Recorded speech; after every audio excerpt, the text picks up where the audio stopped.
মানে মনে করে আমার বিদেশে তারপরে তো মনে করে এটা হচ্ছে গিয়ে ব্যাচেলার প্রথম ট্রিপ।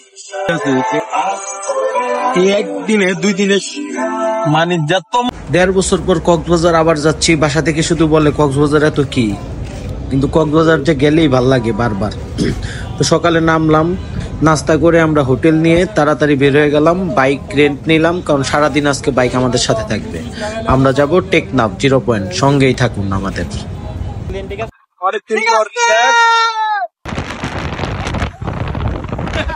রাস্তার একটা বেপরোয়া প্রাইভেট কার আমাদের বাইক লাগিয়ে দিতে নাই, তারপর আমরা একটা বিরতি দেই এবং আমার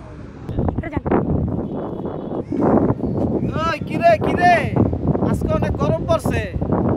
এই গরম আঙ্গরে গরম লাগাইতে পারবো না, কারণ অনেক যেহেতু আমাদের যাত্রা আজকে সারাদিন আমাদের বাইক চালাইতে হবে, যাইতে হবে, আসতে হবে অনেকটা পথ। ঘুরবি মন ভালো থাকবো, ঘুরবি না মনে ঠাডা পড়বো। তো এখানে আবার দোলনা দেখে আমরা একটু শুইলাম, শুয়ে সমুদ্রের বাতাস খেলাম, খেয়াটে একটু শরীরটা চাঙ্গা করে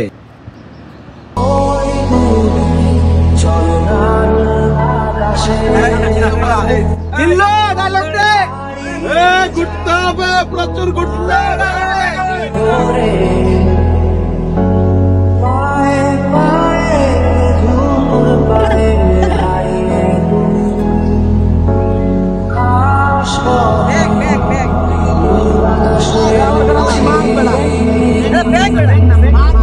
আবারও শুরু করলাম আমাদের যাত্রা। সেই রাস্তাটা বারবার আসতে চাই, এই রাস্তায় বারবার হারিয়ে যেতে চাই। এই রাস্তায় নিজের কোনো গন্তব্য ছাড়া প্রকৃতির মাঝে আমরা হারিয়ে যেতে চাই, আজকের জন্য আমরা উধার। সেই ভিউ। গন্তব্য যেহেতু বহু দূরে, তাই একটু পর পর দাঁড়াতে হচ্ছে। তো যাত্রা বিরতিতে পানি স্যালাইন খেয়ে আবার দৌড়।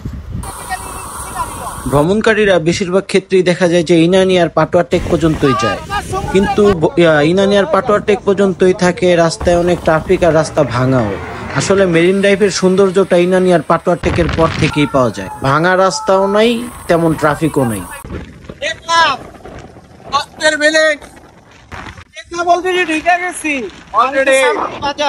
তো মেরিন ড্রাইভ যাত্রাপথে আমাদের 2-3 জায়গায় বিজিবির চেকপোস্ট পার করে আসতে হয়। তারপর আমরা আসলে আর ভিডিও করার এরকম মাইন্ডে ছিলাম না।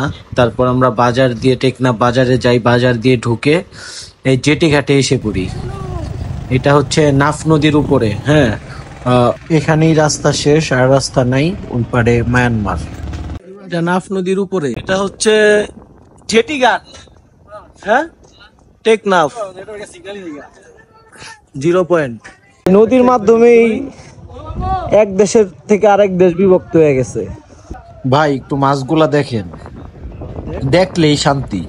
সেই মাছ। যেহেতু সন্ধ্যা হয়ে যাইতেছে, সূর্য ডুবার আগেই আমাদের ইনানি বিচ যাইতে হবে এবং টেকনাফ ছাড়তে হবে। মেরিন ড্রাইভ পুরাটা চালে তাড়াতাড়ি ইনানির কাছাকাছি যাইতে হবে, কারণ মেরিন ড্রাইভ রাতে এই সাইডটা একটু খারাপ।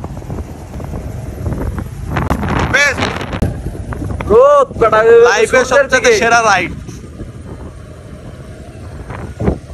তোমরা বিজিবি ক্যাম্প বাজার টাজার সব পার করে আসলাম। অনেক রোহিঙ্গা ভরা, তাই ভিডিও করি নাই। এরপরে খিচ্চা টান, আমাদের তাড়াতাড়ি যাইতে হবে। সূর্য ডুবার আগে আমাদের পর্যটক এরিয়ায় থাকতে হবে। খারাপ থাকতে পারে। সম্ভব।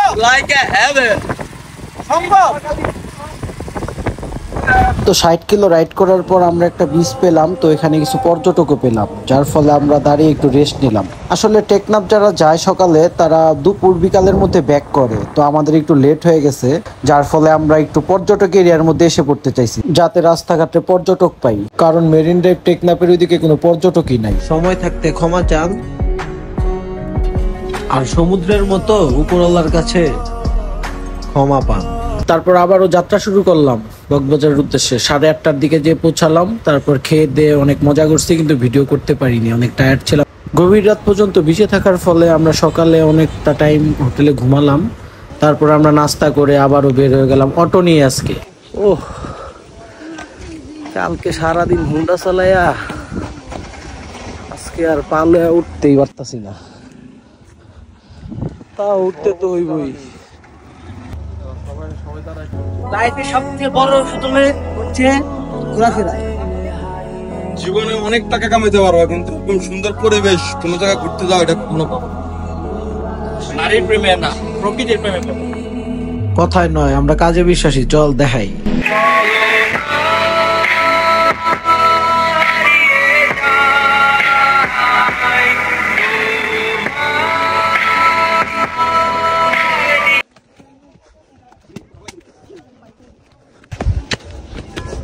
পাহাড়ি ছাগল, আমরা যাওয়ার সময় এটা ধরে লয়ে যাবো।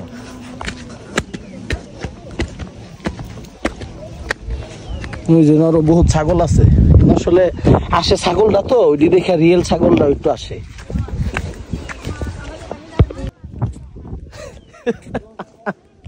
আরে মানটা কই ভাই, সেই জায়গায়। হ্যাঁ,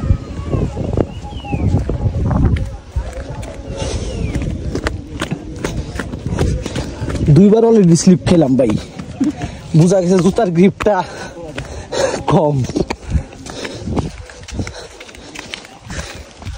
ওরে অবস্থা পুরো টাইট।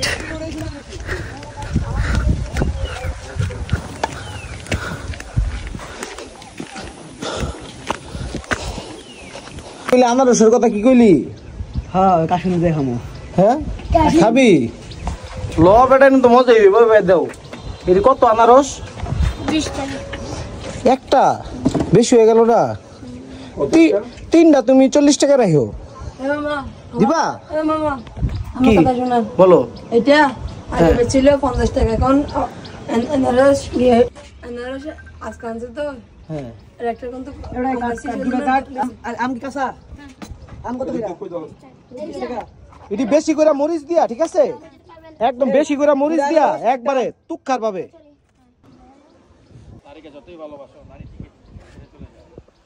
থেকে যায় এগুলা আমাদের বলা যাবে না ভাই। হলো সুস্থ জীবন, সুন্দর জীবন।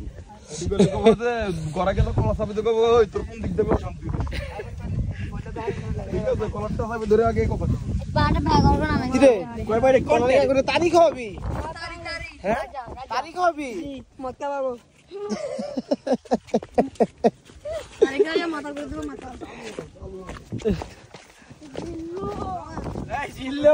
এই তোরে তো জিল্লু করে, জিল্লু তুই ফেমাস। জিল্লুর সাথে জিল্লুর আরো কয়টা শিষ্য, ওরা জানি কই যাইতাছে। সামনে একটা মেয়ে, তাই ক্যামেরাটা ঘুরিয়ে দিলাম।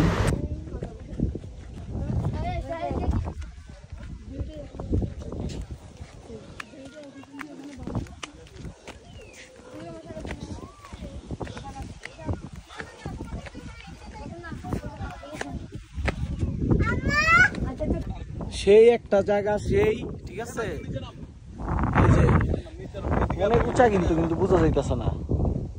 হাই হাই, জিল্লু দিকে গেছে, জিল্লু গেছে ওর শিষ্য নিয়ে। জিল্লু দেখি মিটিং করে গাছে, এই পাহাড়ের উপরে, উঁচা গাছে। পাহাড়ের উপরে অনেক ঘোরাঘুরির পর নেমে গেলাম। যেহেতু আমরা সকালে নাস্তাই করেছি দুপুরে, তাই দুপুরেরটা খাচ্ছি এখন বিকালে। তারপরে এই তো খাবারের জন্য সবাই অপেক্ষা করছিলাম, ছবি ভিডিও করছিলাম। ওহ, বহু কাঙ্ক্ষিত সান্ডার মাংস খাচ্ছি। যেহেতু আজকে রাত্রে আমরা চলে যাব, সেহেতু আরেকবার ভিজে যাচ্ছি। তো থ্যাঙ্কস ফর ওয়াচিং, সবাই ভালো থাকবেন, টাটা।